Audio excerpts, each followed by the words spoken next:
Does this look like you?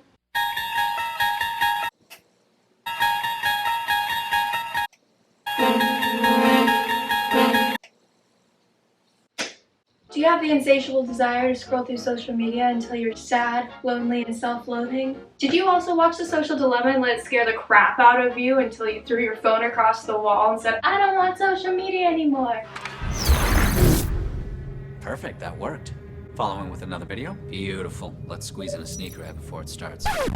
Wait a second, there's 3 white dudes controlling my phone?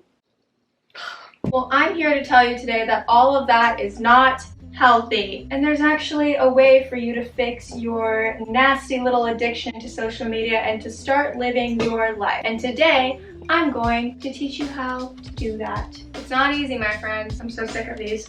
I'm going to tell you now, if you don't have a life like me, it is not easy. You can waste your life away so easily on those dumb little apps. Today we're going to learn how to control it because if you're an OG subscriber, you will know when I was 17 I made a video about how I deleted Snapchat, and now I get criticized for having social media again. But look, we live in a world where billions of people are on social media. It's how we get news, it's how we share our lives with others, it's how a lot of people have jobs. So sometimes it's necessary. I don't think that people should completely quit social media unless it's deteriorating their mental health, but I do think that people need to have a healthy balance. So, if you want to know how I curb my social media addiction, then keep on watching.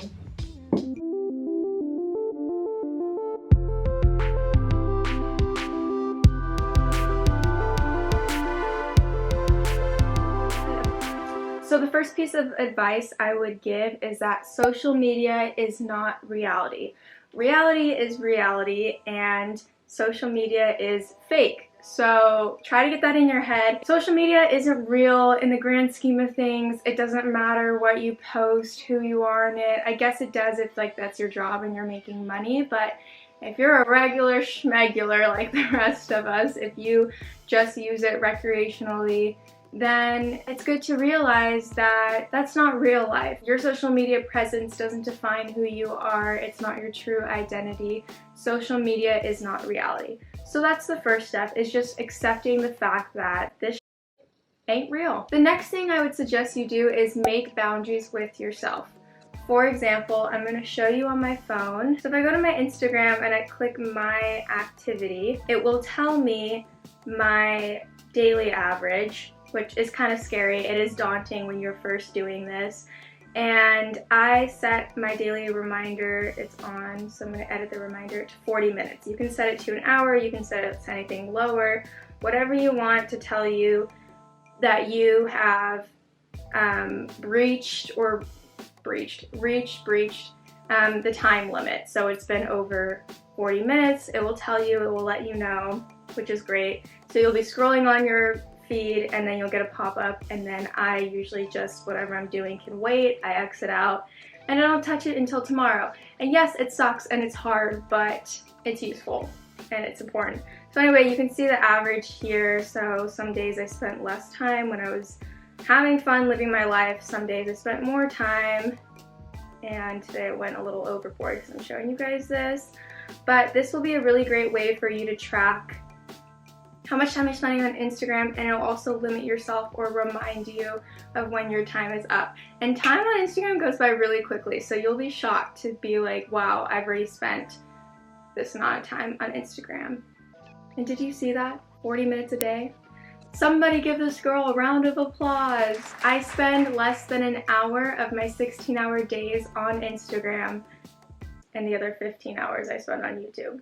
Besides the point, I'm spending less time on Instagram, which is really great because I think scrolling on Instagram and looking at these people who are not real, it's all fake, everyone edits their photos, it gets depressing and you compare yourself to other people and you don't live up to their standards because it's fake, and you see some dumb blonde chick running around on the beaches of Australia who's a freaking skinny swimsuit model, and you say, why am I not doing that with my life? That's honestly my biggest advice when it comes to social media. And I know maybe this isn't new, I know people have probably heard of doing this, but it is truly the best way for me to curb my social media addiction. I'm only on it for 40 minutes a day and then I get off.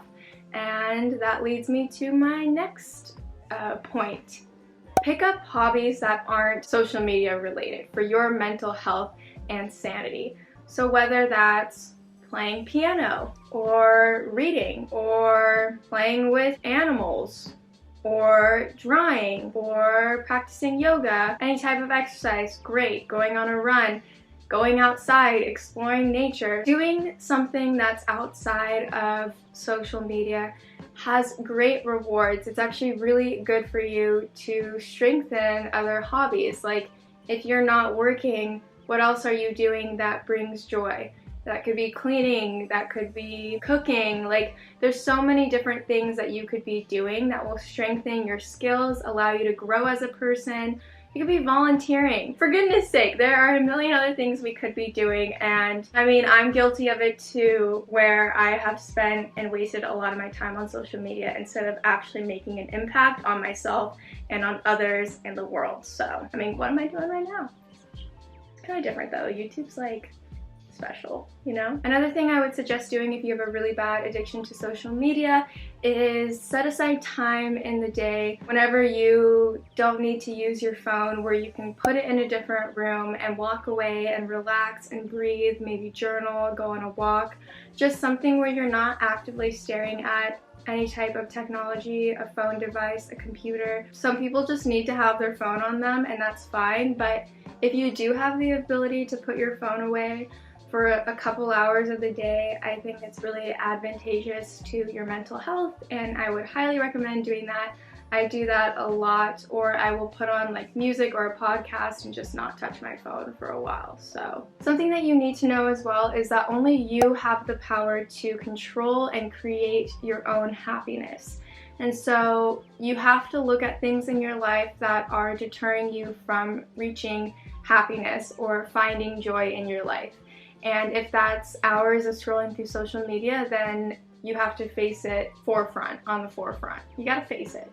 You got to face it. Whatever that looks like. So soul search a little, do a little bit of mindfulness. I do have a couple books. So do practice mindfulness, whatever that looks like for you, whether that's meditation, prayer, if you're spiritual, reading. I have this book. I actually don't remember who gave it to me, so thank you to whoever gave it to me, but it's called The Little Book of Mindfulness, and it just has really great quotations in it and things that you can do to meditate. So definitely get a book about mindfulness or research mindfulness, look things up on Google. Google is a great resource to helping you look into anything you want to research. Just know that it's important to find happiness in the moment wherever you're at in life. It's so easy to compare yourself to people, like I said, on social media and wonder why you're not there.